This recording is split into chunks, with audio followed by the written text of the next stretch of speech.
تاریخ اسلام میں جی آج ہم پڑھیں گے حضرت عثمان کے خلاف بغاوتوں اور فتنہ کے اسباب، یعنی حضرت عثمان رضی اللہ تعالیٰ عنہ سب کے خلاف یعنی فتنہ اور یہ بغاوتیں کیوں شروع ہوئی، توجہ میری طرف ہوگی۔ سب سے پہلے حضرت عثمان کا ابتدائی دور دیکھیں، میں نے آپ کو پہلے بھی بتایا حضرت عثمان رضی اللہ تعالیٰ عنہ کا جو ابتدائی دور تھا وہ امن کا تھا، خوشحالی کا تھا، فتوحات کا تھا۔ مسلمانوں نے پورے ایران کو دوبارہ بغاوتیں ختم کی، اسی طریقے سے بہت سارے علاقے بھی فتح ہوئے جس میں قبرص تھا، اور اسی طریقے سے افغانستان تک کے علاقے۔ یہ تو پہلے 6 سال خوشحالی کے تھے۔ دوسرے 6 سال میں اسلامی سلطنت میں بڑے مسائل بنے اور خاص کر بغاوتیں شروع ہوئی اور فتنے شروع ہوئے، اور اس کی وجوہات ہم پڑھیں گے کیا کیا ہیں۔ سب سے پہلے ہم پڑھتے ہیں عبداللہ بن سبا۔ عبداللہ بن سبا کون تھا؟ سب سے پہلے یاد رکھیں، یہ ایسا ذہین اور چالاک شخص تھا جس نے پوری سلطنت عثمانی اسلامیہ میں آگ لگا دی۔ یہ بیسیکلی ایک یہودی تھا اور اس نے اسلام تو قبول کر لیا، لیکن اوپر سے یہ مسلمان تھا،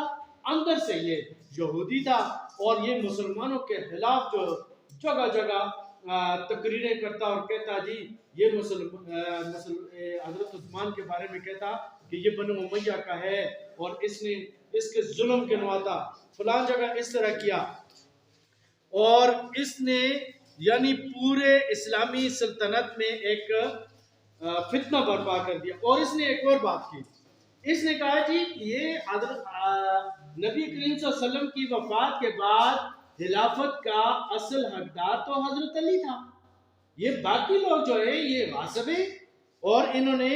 خلافت پہ قبضہ کیا ہے، لہٰذا اہل بیت یعنی حضرت علی اور اس کی اولاد ہی اصل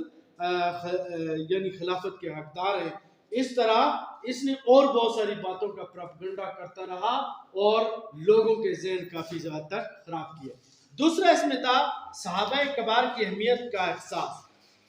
ٹھیک ہے، یہ دیکھیں جی اس طرح ہوا ہے نا، جب تک حضرت عمر، حضرت ابوبکر اور حضرت عثمان کے ابتدائی دور میں مسلمانوں کی ساری توجہ فتوحات کی طرف تھی، علاقے فتح کرتے تھے اور اس طرح جہاد کا جذبہ ان میں تھا، لیکن جیسے ہی یہ جنگیں وغیرہ ختم ہوئیں تو لوگ حکومت کے خلاف ہوتے گئے اور مختلف بہانوں سے رفتہ رفتہ انہوں نے کیا کیا کہ بعض صحابہ جو تھے ان کی بھی مثالیں دیتے تھے، اس کے ساتھ زیادتی ہو گئی ہے، اور دوسری بات یہ ہے صحابہ اکرام آہستہ آہستہ دنیا سے جانے لگے، وہ ان کو نبی کریم صلی اللہ علیہ وسلم کی تربیت دی انہوں نے دی تھی، تو وہ بھی آہستہ آہستہ ان کی تعداد کم ہوتی گئی، ایک یہ بھی تھا۔ پھر تحقیقاتی کمیشن کا قیام، دیکھیں اس میں ہم یہ پڑھتے ہیں کہ جب حضرت عثمان کے خلاف ہر طرف تنقید ہو رہی تھی تو بہت سے صحابہ نے حضرت عثمان سے کہا جی آپ ایک کمیشن مقرر کریں اور پتہ کریں بھائی اس میں کیا حقیقت ہے کیا حقیقت نہیں ہے۔ تو اس سلسلے میں محمد بن مسلمہ کو کوفہ کی طرف، اسی طرح اسامہ بن زید بصرہ کی طرف، عبداللہ بن عمر شام کی طرف اور عمار بن یاسر مصر کی طرف حضرت عثمان نے ان کو روانہ کیا کہ آپ پتہ کریں بھائی یہ کیوں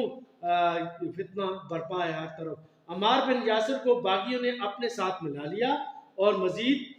زہر اگلنے لگے اسلامی حکومت کے خلاف۔ دوسری بات یہ ہے قریش کے سرداروں کا یہ فتح کیے ہوئے علاقوں میں آباد ہونا۔ یہ دیکھیں حضرت عمر نے منع کیا تھا، اس نے کہا کہ کوئی قریش کا سردار جو ہے یہ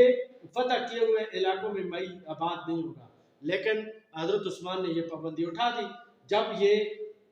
قریش کے سردار ان علاقوں میں جا کر آباد ہوئے تو پھر کیا ہوا، باغیوں نے ان کا نام استعمال کیا، کوئی فتنے کھڑے کیے کہ میرے ساتھ فلاں سردار ہے، فلاں قریش کا بندہ ہے، ٹھیک ہے۔ اسی طرح مفتوحہ اقوام کا